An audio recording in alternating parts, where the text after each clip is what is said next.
All right. So I have a stationary mic. You guys get to share, okay? All right. So first order of business, guys. We have got to talk about Screamboat. Yeah! Who was here for the screening? Wonderful. How did that come into your guys' life? Please tell me. Tell me everything. I was actually approached by Stephen and Amy like about a year before we even really started doing anything with it, because we worked together on the Mean One, and like we got a fun idea because we know the Willie IP is becoming free for everybody to use, and beginning of 2024. So I'm like, oh, we gotta do something with that. And like, we got this crazy idea for this little movie, and we want you to play Willie in it. I'm like, oh, okay, cool, because that's a full circle moment for me, because my first big starring role I ever had was back in middle school in a production of Mickey's Christmas Carol, and I played Mickey in that. So I was like, I gotta do this. This is totally meant to happen. So, and then I finally got to read the script, and I was like, oh my God, this is so much better than I even anticipated. It's just such a fun story, and it's like, yeah, I gotta do this, especially since they wanted to do the practical effects with it, and and there's that, oh, Willie's gonna be like about 2.5, 3 feet tall. And I'm like, oh my gosh, so we get to do that kind of like, Honey, I Shrunk the Kid type stuff. Oh, someone's bringing his own chair. Here comes Santa Claus. Yeah. It's payback for the cold. That's what happens when you kill me. So yeah, and that's the Aristocrats. Mike Levy sent me the audition ticket for my character, and then I auditioned, and I went in and did a callback with them. Mine was more traditional, like I went through the audition process, and then we had a reading, and I didn't even know you were in it. Like, I didn't know really too much about it, and then I saw you at the reading, and I was like, we might have been obnoxious. I was like, dang, I didn't know I was going to see you. So, yeah. You literally jumped up in my arms. I know, I hadn't seen you in a while, was it? Amazing. All right, let's move on to Terrifier, of course. How did Terrifier come into your life? I want to hear your audition stories. I mean, I'm sure most of us have heard Damien's, but I don't know about the rest of you guys, if you even had an audition. I mostly begged. I heard there was a number 3, and I said, whatever it takes. Can I clean your car? You need a vacuum, whatever you need. And then Damien, I did a really good job with the car.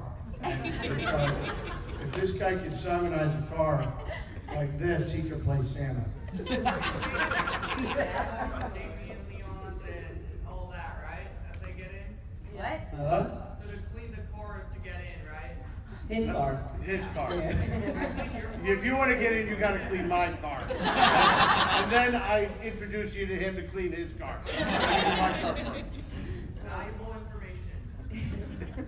So, I believe Gino Caffarelli, I never actually asked you, but Gino was the one who recommended me, because you were looking for actors and actresses. And Gino is? Gino is, he plays the pizzeria owner. Yeah, Jack-o'-lantern head. Yeah. And Gino and I did, Gino and I had come out of school, and I did my first ever project with Gino, and he recommended me, and I did an audition. And then I guess the rest is history. He probably had no one else auditioning for the part. It's not like I was a job. How did you come up with it? Right, how did you come up with this? That's something I've always wanted. From the very beginning. I know. I wish it was a more interesting story, because it wasn't like this lightning bolt moment where it was like, here's Art the Clown, like it came to me in a dream. It was just when I was getting into filmmaking and making my first short films, I just said, I need sort of generic horror movie characters that I could take and put my own spin on them. And I loved killer clowns, but I thought there was something I could do differently, something a little fresh with a killer clown. So I said, I'm gonna take my crack at it and see if anything comes of it. And I want him to just be as different from Pennywise at the time. So that's why he is not colorful. Like everything, you just look at both of them, there is opposite as can be in terms of one speaks, one doesn't, you know, Art uses weapons, Pennywise doesn't. And then I wanted to put him in sort of this real world situation that anybody could relate to, and the first thing I ever wrote with him was, what if like someone's just on a bus in the middle of the night alone, and all of a sudden this clown gets on and just starts messing with this woman, and it's really awkward and uncomfortable, and it starts getting increasingly more, you know, sadistic and threatening. And I was like, I like that idea. I'm gonna kick off my short film with that. And then when I saw what Art the Clown looked like for the first time, I gotta be honest, like everybody was like, ooh, like there's just something there. You didn't know what it was, but there was something just really striking about him. You're like, that's interesting. And he was only in the first 4 minutes. Everybody I showed that short film to would say, yeah, cool makeup, this, that, your demons at the end are cool. They're like, what is up with that fucking clown in the beginning? They're like, he's too cool, like that can't be it. And you gotta make more things with him. And I got that note across the board. So I said, all right, I'm gonna make another short film now that focuses solely on him. And I love slashers so much, I said, I'm gonna go all in and make him a slasher now.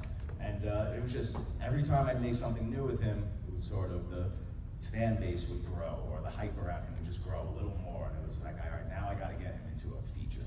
So it was just all these stepping stones, and he became sort of my North Star that I had to just keep following. I said, I know there's something there. Everybody keeps telling me there's something there, and eventually it just clicked.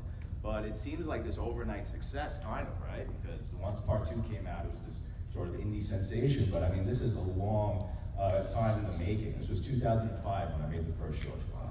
So literally 20 years. Yeah, so I love telling, especially a lot of filmmakers come up to me, aspiring filmmakers. So you just have to really be persistent and believe in what you're doing, and you know things don't happen like that. And just follow your gut, follow your dream, and you do it. Oh, Audition? I just auditioned. Like I put in a tape for it. I think I put in a tape for her and Sienna. I can't remember, something like that. It might have been both, and then yeah, I got a call back, and Damien called me and told me I got it, and he told me before I accepted I should watch the first movie. I remember from your audition, I love that you were eating cookies. Eating an actual and that cookie. really stood out. Yes, I do love a prop. Do you remember which scene it was that you auditioned with? I remember screaming. No, I remember what it was. It was when you're. Monica Brown cookie? Yes, that's why you're eating the cookies. Yeah. It was when we first meet her character, and she starts talking about how Monica Brown was beautiful. Looks like the inside of the cookie, and I was like, I have a cookie. It's a missed opportunity otherwise. Love that. There we go. Yeah, Damien even sent me that audition of you and that. He's Oh, really? like, what do you think of this? And I'm like, oh my gosh, she's That cookie fantastic. looks great. It's like, cast her. She's just doing this great bit with a cookie. This is Just hysterical. eating a cookie. I loved it. I was there because I had done a show way back in the day, in a children's theater show. I did The Frog Prince, and I did a whole thing with eating a cookie, and I was just constantly spitting food in the princess's face while I was talking to her. That made me think, I was like, oh, this is great. She's got great comic instincts here. She's going to be fantastic for this. I was like, and we were right. Yeah. As for myself, y'all probably heard this for maybe a few times, but I just responded to an online notice on Actors Access for a tall, skinny guy with experience doing comedy or physical comedy or clowning, and I went in and I didn't have a script or anything like that, and I freaked out. They're like, oh no, you don't need one, art doesn't talk, and they're like, just improvise a scene where you're happy about decapitating somebody, and go. And I had to just improvise a scene like that. You can see it online, and it's kind of weird. I ended up halfway through it, like, not liking the taste of the guy's blood, so I took an salt shaker and started seasoning it. Liked it. I guess that's what got me the role. It wasn't my roguish good looks, so. I was eating cookies while washing Roebuck's car, and instantly was cast. None of these things are actually true. Just a normal audition in my garage. It is interesting because I was working on a TV show in Mexico City, and I was cast right before, like the week before.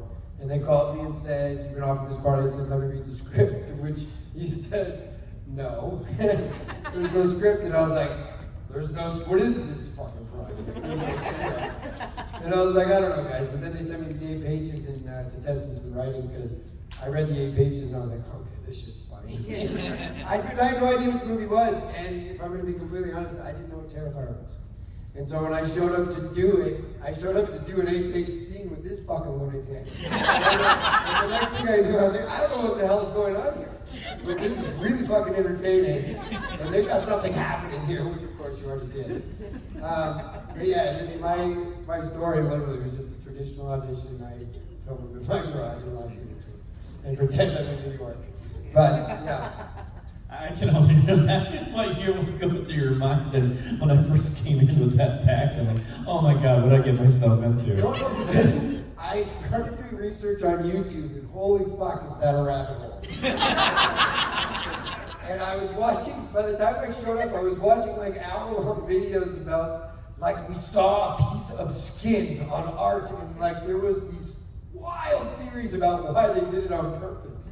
And like all this shit, and I was like, what is going on with this thing? And the correlations between you and God, and also you and Satan. And I was like, which is it? I'm so confused. It's the flying spaghetti monster. He's a Pastafarian. That's right. That's right. Okay, audience questions. Raise those hands. Who's Maurice Jackson? Me, biatch. Do you really not know who Maurice Jackson is? No, I don't. Oh. Yeah, so Maurice Jackson is the workers that go to the abandoned building where she wakes up and kills them. That's the guy that she kills in bed. Yeah, the one that she kills in bed. If you look at the license, has the actor's picture on it. Like, you can ask He asked me earlier, and I said that's who it was, and he goes, I think it's the dude from part 2, and I was like, oh shit. What do we know? Go make a video on YouTube. You had one. Of the fan theories that are out there, which is like each of your favorites for Art the Clown's origin? Without I know spoilers the for most Terrifier. popular one. I don't know if it's my favorite, but that Sienna's father is Art. Yeah. Yeah. But you'll find out. You'll find out in part 4. You'll find out the truth. I will reveal his origin in the next one. Anyone else want to contribute to that? I remember seeing one like years ago, and I know, of course, it's not true or anything like that, but this person had this whole thing about this guy who was like, he was a surgeon, and he went crazy one day because something happened, and that's why Art's so good at like dissecting people and all that weird stuff. I was like, oh, this is, I wish there's more to it. I can't remember right now. I was like, this is wacky. And then he ended up being like a surgeon for a circus or something. I was like, okay, now you're getting crazy. Jehovah's Witness. I've actually never gone down Never the been on YouTube rabbit hole. I'm terrified to see what's out there. I don't know. Hey, David, since you're campaigning to play the Joker in the DCU, who would you like to see opposite as Batman for you? Well. Sit down, Gordon.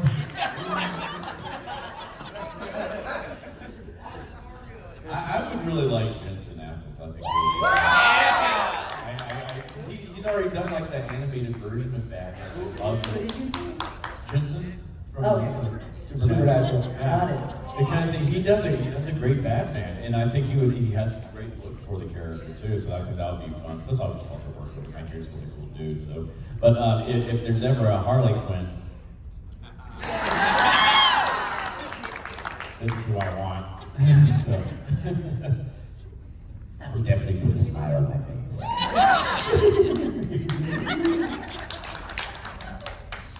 So Jonathan's death in part 3 was very ambiguous. I knew this was coming. Not dead. Wait, I'm sorry. Continue. Right. I just didn't know if that was just out of respect for his character that it wasn't shown, or if like you really planned to go back and tear him apart. Well, in hindsight. I will say now because I didn't expect it to be as polarizing and controversial as it is.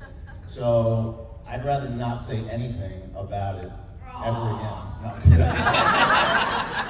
Because you will get some serious closure regarding his character in the next one. Yeah. So this would be for Damien. I know Friday we sort of talked on like practical effects. So out of all the ones you've worked on, what was your favorite practical effect that actually you pulled off?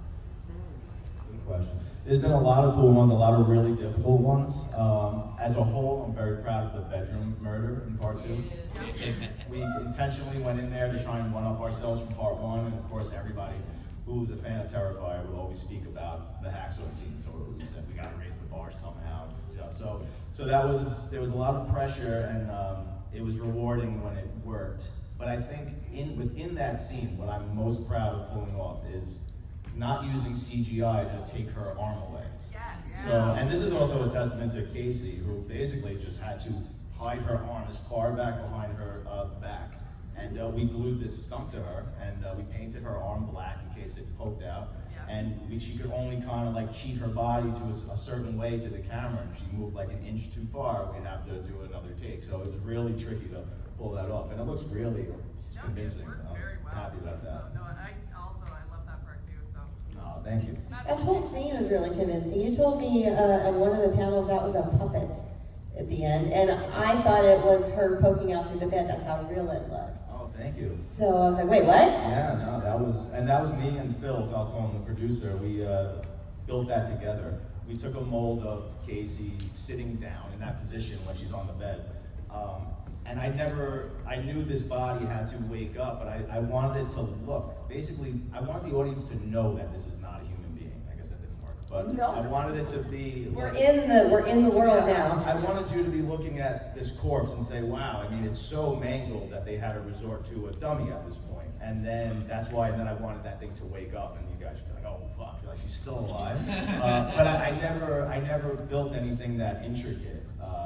I don't know how to build animatronics or anything, but I said, I know I could turn this thing to some sort of rod puppet, like a very crude rod puppet. So we basically had a fake bed, and the whole thing was on a set. So the puppet was operated from people beneath the bed, just sticking rods like in her leg under the bed, and we had tubing, just rubber gloves in her chest that somebody was hiding under the bed and blowing into them, and it made it look like she was breathing.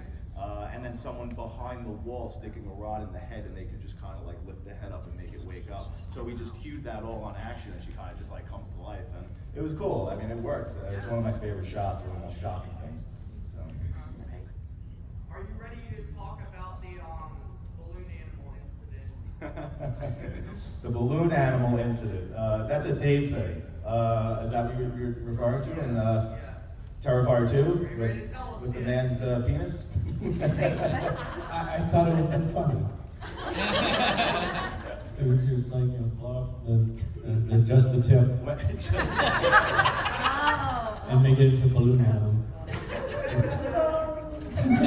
So yeah, nobody knows when the dude, why am I forgetting the character's name? Jeff, sorry. When he gets castrated in part 2, you know, typically everything with Terrifier obviously is excess, it's more. It's like, all right, what could we do next? And then, you know, even if it's not in the script, actors and whatnot, they'll throw ideas. What if we do this? What if we do that? And Dave had an interesting idea of what he could do with that, his member, once it was off. And I said, I think we're going a little too far. I think we're going too far for me. And don't put that anywhere near your mouth. Yep. Yeah. Little man in the front, I forgot your name. You have one. What is the hardest visual effect to do in all of the Terrifiers? Like, what was the hardest thing to do? Hardest visual effect to accomplish in all the Terrifiers. Very good question. They were all pretty friggin' difficult, not gonna lie. I guess, I mean, at the time, it was really hard for us to pull off the hacksaw scene in the first movie. Because I'd never done anything like that. I've never built a whole fake body before. It was even really difficult to figure out how to get Catherine to hang upside down. I mean, there's no trickery. I mean, she's really just hanging up there by her ankles. So that we're just building that sort of a kind of makeshift swing set almost. Just figuring out how to build that. And my buddy George was the DP, he actually built that. And we had to figure out how to make it strong enough, safe enough, and everything. So that was a scary thing to pull off, make sure everybody was safe, and it came out good, so I'm happy about that. For the rest of you guys, what was the most challenging part about filming your death scenes? Sam's in therapy. The death scene was my favorite fucking part of Terrifier. Now I actually, with my death scene, I only had to do this weird, like, oh man, Because I wasn't there for most of my death scene. You basically filmed the dummy. But there was one moment where I think you just wanted to torture me, where it was like completely, it felt always quiet because we were calling action, but Damien wanted me to like basically do all these weird jerky moments while I was screaming. And it was probably really atrocious to watch. But I actually cheered when I died because everything before that was extremely grueling with the prosthetics. But the death scene was pretty straightforward for me, and then I guess you really were just working with the dummy. Yeah. I was working with a dummy before we even got to the dummy. Now, can we give it up for her though, seriously? I love her so much. She's so dedicated, and she really pushed herself into an area that none of us expected, or she really had to go out of her comfort zone and be very vulnerable in this part. And which part? The whole thing. Not only mentally, but I mean, it is really, really difficult to act in that makeup. That makeup, it does nothing positive for an actor, really. It's just so, she could only see through one tiny pinhole in that eyeball. Wow. A pinhole, literally. So, I mean, I'm able to pop the eye in and out of the prosthetic, so she can kind of see where she is, but when it's rolling, I mean, we gotta basically blind her, and she has to kind of remember where she is and where her marks are. And plus her dentures lock into her mouth and push her lip all the way up, and then the mask gets glued into that. So she can't speak properly. It's really hard to enunciate with those teeth and with her lips. So, I mean, it was not fun for her by any means, and she just did such an incredible job bringing that character to life. And, thank you, Samantha. She was like in makeup for like 8 hours a day, too. But thank you to Damien, because I mean, it's been like an amazing journey for me, meeting everyone and getting to work with phenomenal artists. But just to be a part of Damien Leone's vision it's like once in a gajillion, and it's been such a wild ride. So it was definitely grueling, to say the least, but I also got to work with the best of the best, and you know, it'll always be so special to me. So yeah, I love you. Danny, do you want to talk about your death scene, challenges, joys? Yeah, no, I mean, I think it's the best death scene in any Terrifier movie.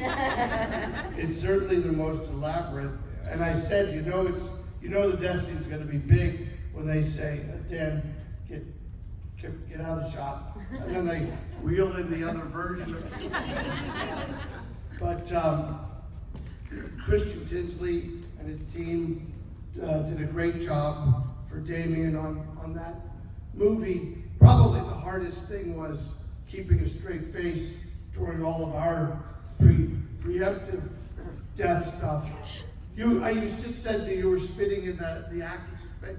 So a friend of mine, a very smart guy, cop, he goes, when he spits on you, how do they do that?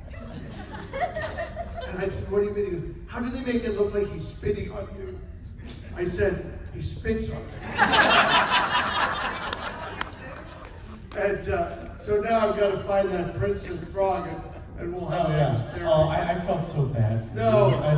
There's this great take, because we were doing multiple takes of that too, and he's just getting more and more. I am so sorry. And then we do this one take, and he's in the middle of the dialogue, and you don't really have to spit in my face this time, Clowny. Blah, blah. He's in the middle of the dialogue. I almost lost her right there because we just kept going. But I'm like, oh, but I knew it was like, okay, good. I don't actually have to spit in his face, but how he just integrated it right into everything he was saying. It's joyful working with David, joyful working with Bradley and Clint, and joyful most especially working with Damien. You guys should know, I've been in, it sounds braggy, and I guess it is, but I've been in 200 movies. And in 200 movies, thanks, Mom. I would put Damien in the top 5 directors of all the people I've worked with. So, and that's a very, that's what he brings, that's why you're all sitting here. You have to understand this. It's not because art kills people. It's not because Samantha does something with glass. But it's because we have a visionary director telling a story that's so grand it takes 4 movies to tell. And so it's an honor for us, I think, to be part of it, but I'm grateful that I got to be part of it here, so. Thank you, buddy. I washed his car, so he'd say that. Thanks, buddy. I gotta say, though, that the most fun, I think Dave will say the same thing, we ever had in the entire trilogy was shooting that bar scene and just watching these guys play off of each other. I never laughed so hard watching that monitor. You get to the point where I'd forget to say cut, we just forget we're filming, and there was so much improvisation. I mean, these guys brought those characters to life and brought so much comedy, injected so much humor into that scene that wasn't on the page. So, I mean, that's what you get when you're working with incredible actors, and you gotta just trust them and let them do their thing and know that they're bringing something to the table, you know, that they have these talents that they could bring to elevate your material. And it was so amazing to see that, even with Clint, you know, I mean, their dynamic between the three of them was so amazing to watch. And then you bring Art into the middle of that, it was just gold. It was really so cool. Thank you. Especially, yeah, and Dave during that too. That was probably, there were like 3 scenes during Terrifier 3 where I pulled Dave aside and I said, man, you are really in the zone here. I mean, just keep doing what you're doing. This is so good. This is some of the best stuff you've ever done. I mean, it was just facial expressions he was making in when he was torturing Dan. When he was in the mall with the children. I mean, there were just moments where you feel that there's something magical happening and he's really tapping into the zone. I mean, it's really like a football player who's just like in the zone. And yeah, it was just really, it's really fun to watch when those things happen and you feel it. Absolutely, thank you.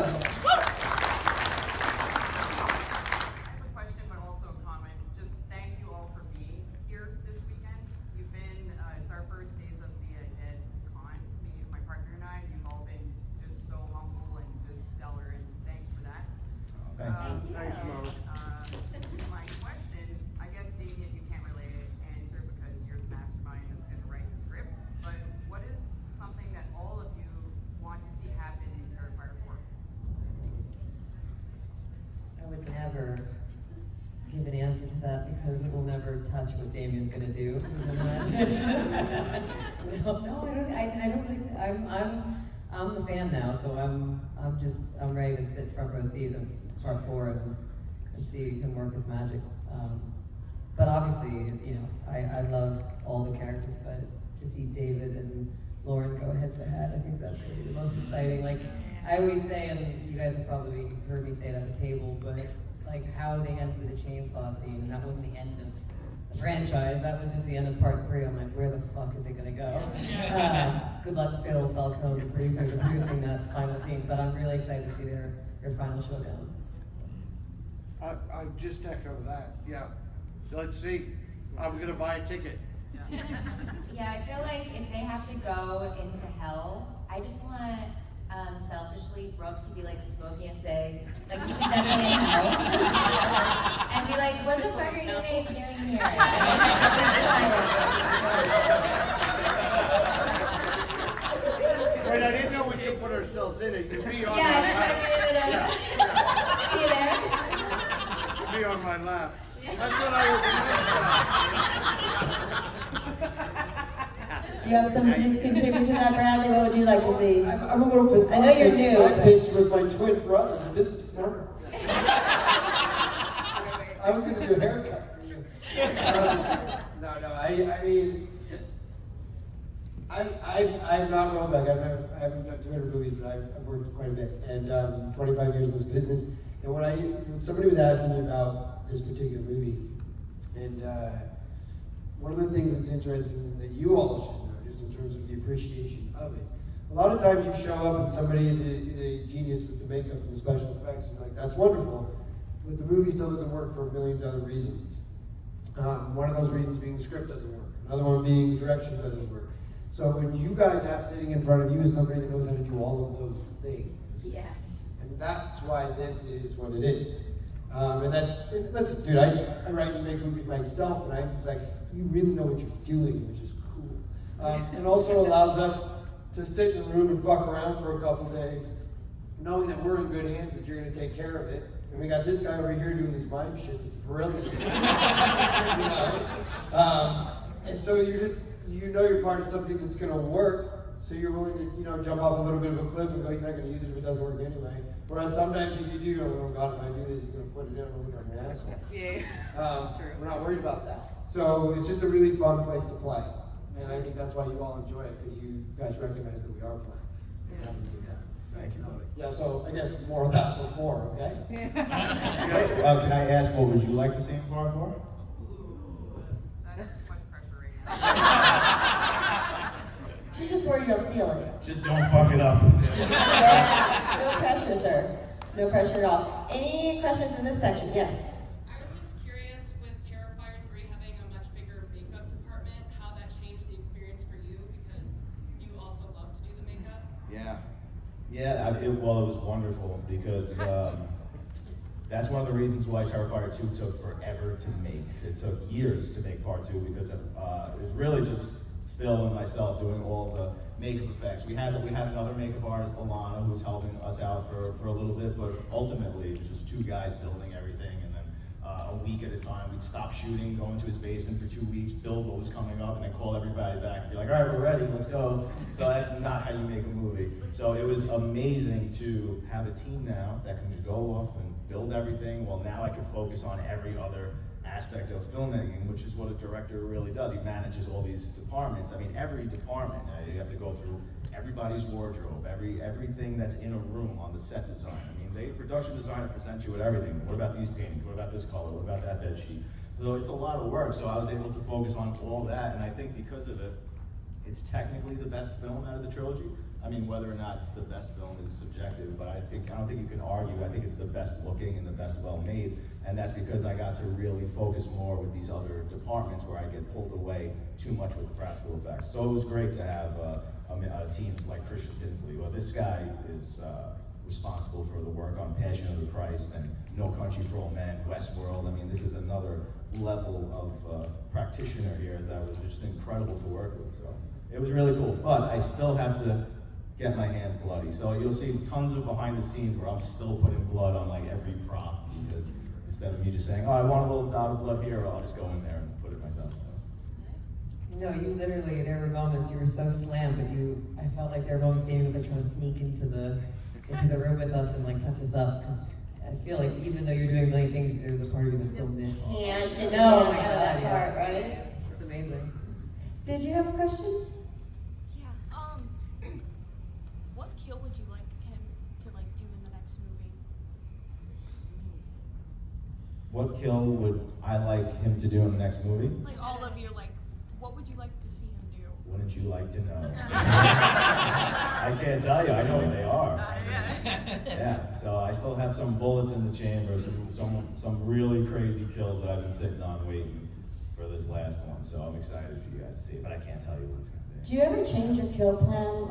Like you have your set plan, your script, your kills, everything, right? And then someone says something, or you think of something, or they suggest something, you're like, actually, never mind, we're doing that instead.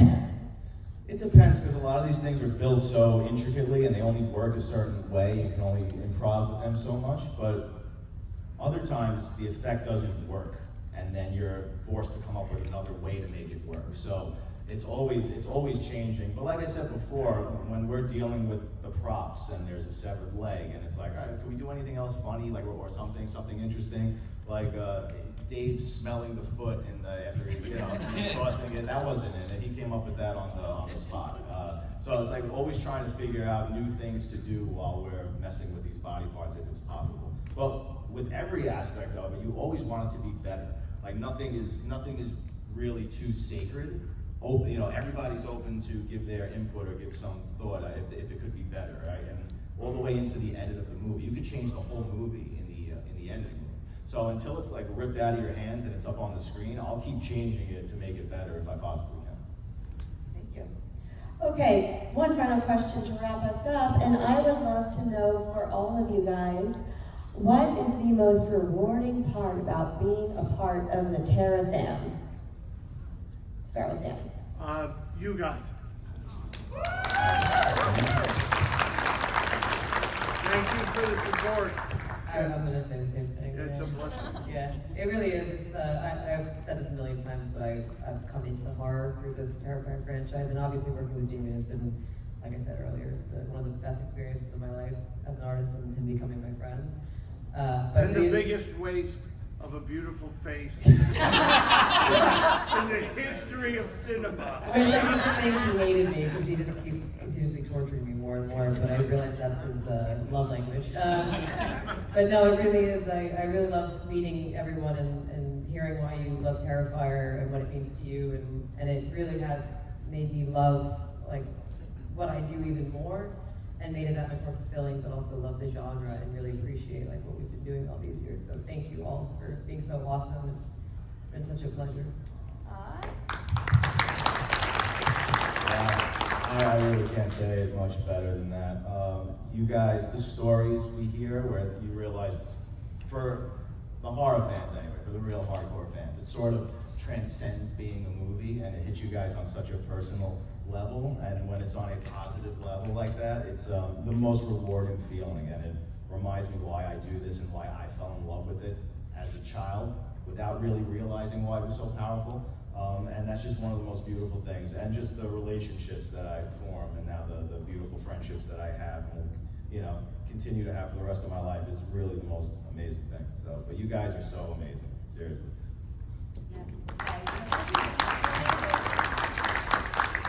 And this group of people who are now a family, we were talking about it yesterday, we're basically making our own production company with like all of them, we're just recycling because it's so like, you know, you always want to work with talented people, but then you always want to work with good people too. And I mean, that's a testament to you guys and to your casting as well, like just the people with the biggest hearts work here, and then getting to come here because of the fans and getting to see everybody, and we see people multiple times. It means the world to us. You guys are the best.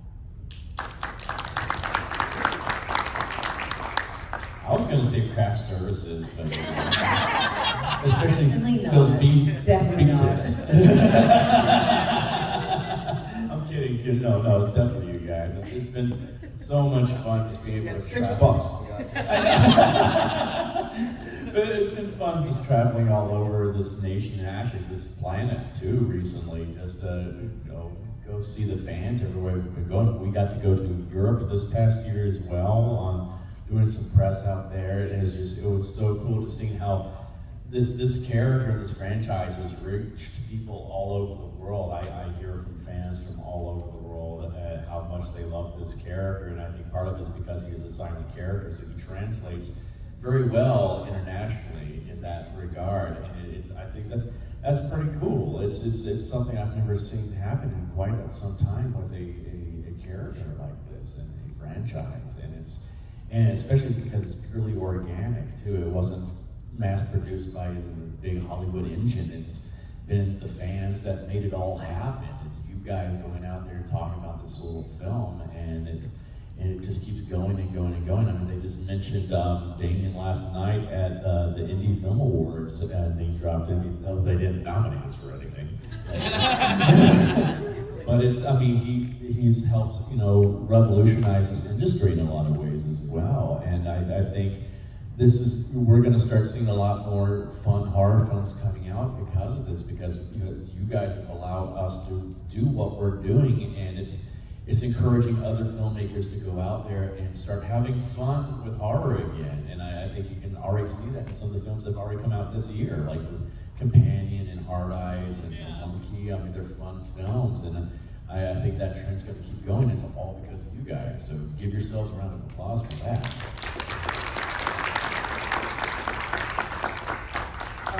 If I say you guys, it would be wrong, so it's just Dan.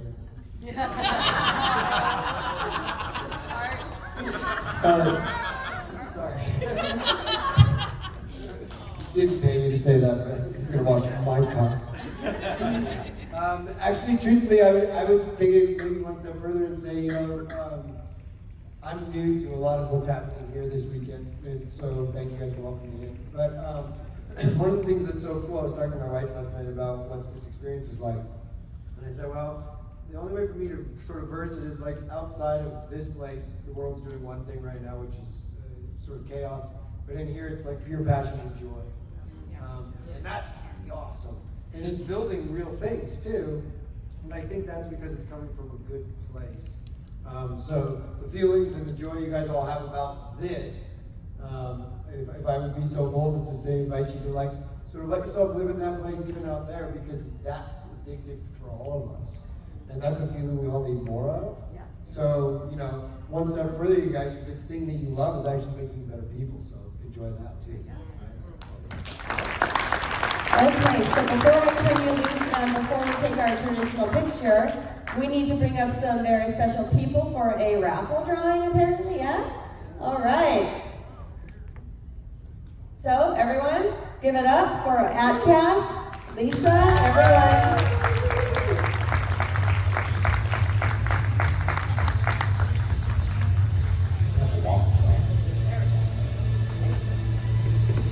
Come on over, guys. Come on to the center here. All right. Who gets the mic first? So we wanted to do a little something to help out Lisa and her son, Dominic, to get him some, to help him get his dental surgery that he's trying to get. So we decided to put up this, it's a limited, sold out Christmas sweater that a lot of people were really wanting. So a lot of really great members decided to did a raffle, and they put some money in and some tickets, and we're gonna draw one.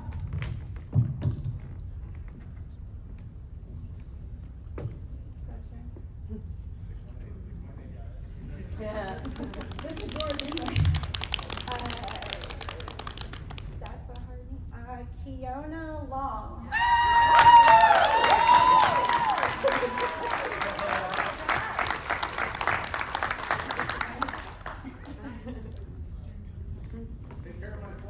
I also want to thank everyone. I don't know everybody's names, but I see a whole lot of people that are on my son's donor list, and I don't know where we would be without you. So thank you. We love you. We love you guys.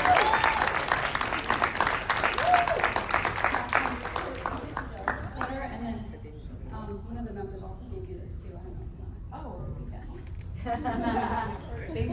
All right, everyone, give it up for Terrifier Cat.